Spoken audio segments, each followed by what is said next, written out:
J'ai une petite question à vous poser pour commencer. Est-ce que Alexander Zverev est le pire numéro 2 mondial de l'histoire? Indice, oui. Apostolos, le grand retour. Les galipettes d'Humbert, c'est le retour des quotidiennes pour Monte Carlo. On va se régaler. Il y a une énorme vidéo là qui vous attend juste d'ici quelques secondes. J'ai aussi envoyé un petit top 10 all-time il y a quelques jours. N'hésitez pas à aller le consulter après ce digest. On va se faire très très plaisir. Je te laisse claquer ton plus beau pouce et on attaque juste après ça. Une information quelque peu ésotérique de la journée, Hugo Humbert a été vu en train de disputer et de perdre son match contre Alexei Popyrin avec un bandage au niveau de la main droite. On rappelle, il est gaucher si vous avez oublié. Alors on a eu une petite théorie tout de suite avec Eurosport qui nous expliquait qu'il s'était cassé le doigt en enlevant son t-shirt. Alors retenez bien ça parce qu'ensuite on a eu un complément d'information via Quentin Monet que j'embrasse. Il nous a expliqué: j'ai une fracture du 5e métacarpe, j'étais dans la chambre d'hôtel, j'ai glissé, je suis tombé, je me suis mal réceptionné sur la table de nuit et j'ai entendu un énorme crack. Alors attendez, je fais une petite synthèse des deux théories là. Il enlève son t-shirt hyper rapidement tel un Chip and Dale, il se fracasse, il glisse, hein. Il se fracasse sur la table de nuit dans une chambre d'hôtel. Hugo, c'est une histoire de fesses ou quoi? On rigole, mais toujours est-il que donc on lui a dit soit tu t'arrêtes 3 semaines, soit tu continues à jouer, mais le temps de guérison sera plus long. On rappelle, il avait un quart de finale à défendre de l'année dernière contre Casper Ruud, et cette défaite contre Popyrin le fait sortir momentanément du top 20. Il y en a un qui n'est pas prêt de sortir momentanément du top 20, c'est Yannick Sinner, qui est donc confirmé officiellement, mais on le savait déjà, dans cette position de numéro 1 mondial à son retour à Rome. Il est parmi les inscrits. Cette défaite d'Alexander Zverev, on va en parler. 3 matchs au programme aujourd'hui dans notre coin tactique. On commence avec la très belle victoire d'Arthur Fils contre Talon Griekspoor. Une victoire avec un mot-clé pour vous, la résilience. Il est sur le premier set, tenez-vous bien, à 0 balles de break converties sur 8 opportunités. Il a 4 balles de set également sur le service de Griekspoor. Il va se faire cueillir dans le tie-break de la première manche. Et Griekspoor, à chaque fois qu'il était en difficulté, ou presque, on l'a vu vers l'avant à la volée. Un petit peu, rappelez-vous, comme lors de son match face à Alexander Zverev, c'était à Indian Wells, et donc dans le tie-break, Arthur qui va se faire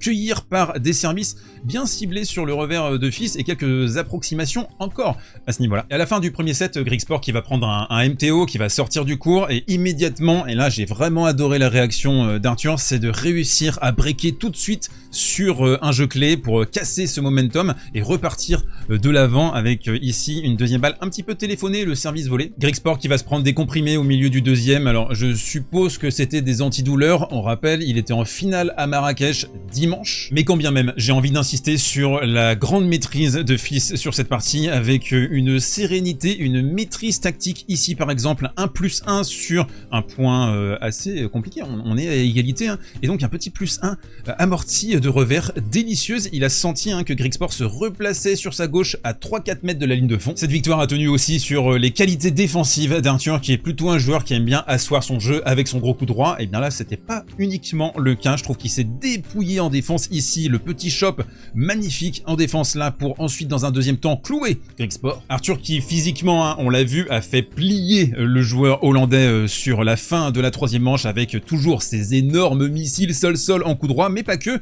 Il a tenu la dragée à Griekspoor avec son revers. Et je trouve du coup que c'est vraiment une victoire en mode taille patron. Ça montre que Fils est en train de prendre une nouvelle dimension ces dernières semaines. On rappelle, quart de finale à Indian Wells, quart de finale également à Miami. Là, je trouve que ce type de match, il l'aurait peut-être perdu il y a 1 an. Il aurait certainement un peu décroché au début du deuxième, au milieu du deuxième. Non, là franchement, il a très bien identifié les momentum et il a fait une grande partie, bravo. J'en connais un autre qui a fait une grande partie, c'est Apostolos Tsitsipas, le grand retour dans la boxe. Oi, l'enfer sur terre, le mec a fait que jacter toute la partie, pas mais tout le temps H24, la maman aussi qui n'a fait que aboyer, l'enfer sur terre, la cacophonie absolue. Et ce match, il a senti l'énorme accident pendant très longtemps. Thompson qui a été brillant pour rediriger, fixer. Enfin, c'est pas la tactique du siècle, hein. On sait exactement comment jouer à Tsitsipas, mais il a servi sur le revers, il a fixé le revers au maximum.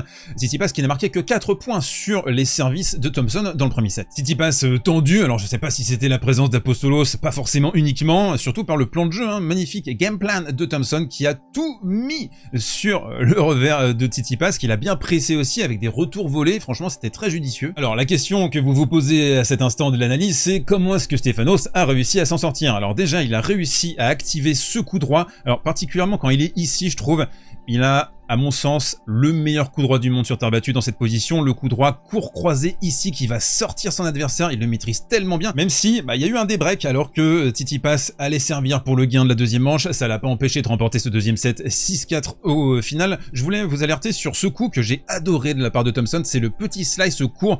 Il sent le jeu lui. Il a vraiment cet appétit pour aller vers l'avant, pour mettre la pression. C'est un tennis un peu à l'ancienne, un tennis à l'australienne. D'ailleurs, je trouve que c'est une zone qui est un tout petit peu sous-cotée à l'heure actuelle. Moi, j'adorais le retour de revers de Roger Federer côté égalité, quand il arrivait à te renvoyer un petit slice complètement mort dans cette zone-là, qui te faisait avancer. Ensuite, tu mettais un petit cachou là au milieu du court et il t'assassinait de l'autre côté avec son coup droit. Ça, c'est vraiment une zone létale. Ça faisait partie aussi du plan de jeu de Lorenzo Musetti l'année dernière à Wimbledon et particulièrement contre Tyler Fritz. Vous vous souvenez de ce match si vous suivez la chaîne assidûment. Et on se termine donc dernière palette pour Stefanos qui va réussir bon an mal an à faire la différence avec Thompson qui va se planter au niveau tactique, qui va repartir dans le contre-pied de Tsitsipas, qui va bien réagir et qui va brillamment identifier cette petite zone dans la lucarne en contre-pied. Sur le point suivant, c'est une balle de break. Thompson qui va satelliser un smash, qui va aussi satelliser une balle dans la Méditerranée et qui va sortir de son match. Mais une victoire douloureuse pour Stefanos qui réactive tous les doutes au niveau du revers, le retour de revers, la fixation revers. C'était franchement un match ultra mouif. Et puis une pression colossale cette semaine pour le grec. Dernier match au programme, l'énormissime débandade d'Alexander Zverev, bien pâle, numéro 2 mondial depuis la fin de l'Open d'Australie. Il est à 6 victoires, 6 défaites depuis cette défaite qui lui a fait du mal contre Yannick Sinner. Et on a vu 2 Zverev lors de ce match, et c'est un peu l'habitude malheureusement pour le joueur allemand. On a commencé par un Zverev debout sur la table ici qui fait le petit pas vers l'avant, qui va agresser ce revers et qui va être vraiment ultra compact, ultra agressif. Et à ce moment-là, je le trouve saignant, je trouve qu'il réagit très bien aux amortis de Berrettini. Il est à 9 sur 13 à la volée dans le premier set, c'est un volume qui est très élevé sur cette terre battue lente, avec ici la petite volée rétro réflexe. Et alors qu'il donnait l'impression de tenir le match par le bon bout, on arrive sur le milieu du deuxième set et on a retrouvé ce Sacha Zverev qui ne fait rien avec la balle, qui est ultra passif, qui fait des fautes dans tous les sens, en étant mal positionné, en étant très raide sur les jambes. Ici, tout son jeu va craquer, que ce soit au niveau du revers, au niveau du coup droit, au niveau des smatchs. Et on avance dans le troisième set, et pour moi, ce coup-là, il veut tout dire. Tu as ce revers, tu es à 1m50 à l'intérieur du court, tu dois suivre au filet. En fait, là, tout aspire à suivre au filet. Il le fait pas parce qu'en fait, il trouve pas une zone qui est transcendante. On a Berrettini qui est déjà là en train d'activer son coup droit. C'est un manque d'exécution, parce que là, tu dois pouvoir réussir à tirer un revers dans cette position-là sans prendre trop de risques, et il faut suivre impérativement. Là, non, il a l'élastique au fiac, il retourne vers l'arrière, et il perd le point. L'énorme rallye de cette partie a duré 48 coups, un point titanesque, qui a été conclu par une belle variation de Berrettini, et c'est là il a fait la différence, je trouve. Il a réussi à slicer, à mixer, à proposer des choses différentes que ce rythme monolithique immonde de Zverev, cette espèce de pâteuse là avec son revers long ligne. Il va creuser une très très belle différence dans ce point. Nouvelle illustration ici avec un Berrettini beaucoup plus technique, très fin là, ce petit slice dans le contre-pied magnifique, la petite patauge de Zverev qui va se faire cueillir, et cette incapacité maladive à produire du jeu dans les moments chauds. On sent qu'il manque énormément de confiance, mais ça c'est un pattern qu'on connaît chez Zverev depuis des années et des années. Alors est-ce que c'est le pire numéro 2 mondial de l'histoire? En tout cas, on disait c'est le meilleur joueur de l'histoire à ne pas avoir remporté de Grand Chelem. Eh bien, on a encore eu un rappel de cette pénurie, et puis petit moment caustique de la rencontre où Berrettini a perdu un ticket. Alors attention, ça ressemble quand même étrangement à 2 pintes de Maretsu et un saucisson à la noix. Je crois que je lis ça bien. Vous êtes d'accord, on lit vraiment super bien.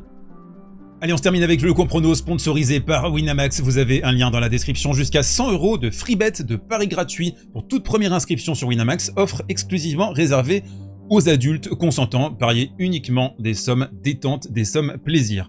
On a les deuxièmes tours demain à Monte-Carlo. Le programme, il est titanesque, gigantesque sur les Masters 1000 en une semaine. Alors, on a le Altmaier Gasquet. J'ai bien peur que ça queen pour notre Ricci national. Lejka Musetti. Je trouve que c'est un flip. Du coup, j'aurais tendance à partir sur le petit Yiri. Fokina, si c'est la version concentrée qu'on a vue sur le set numéro 2 et 3 face à Shelton, je pense qu'il va faire du petit bois d'Etcheverry. Alors attention, on a l'entrée en liste de Carlos Alcaraz contre Cerundolo qui joue très très bien. Ça pourrait éventuellement lâcher son petit set. Je vois la Monf arracher un set à Rublev, et on se termine par la jolie victoire a priori de Novak Djokovic contre Tabilo. On se retrouve à demain soir pour parler de tout ça. On va se régaler tous les jours de la semaine. Je vous embrasse, à demain et mangez des pois chiches.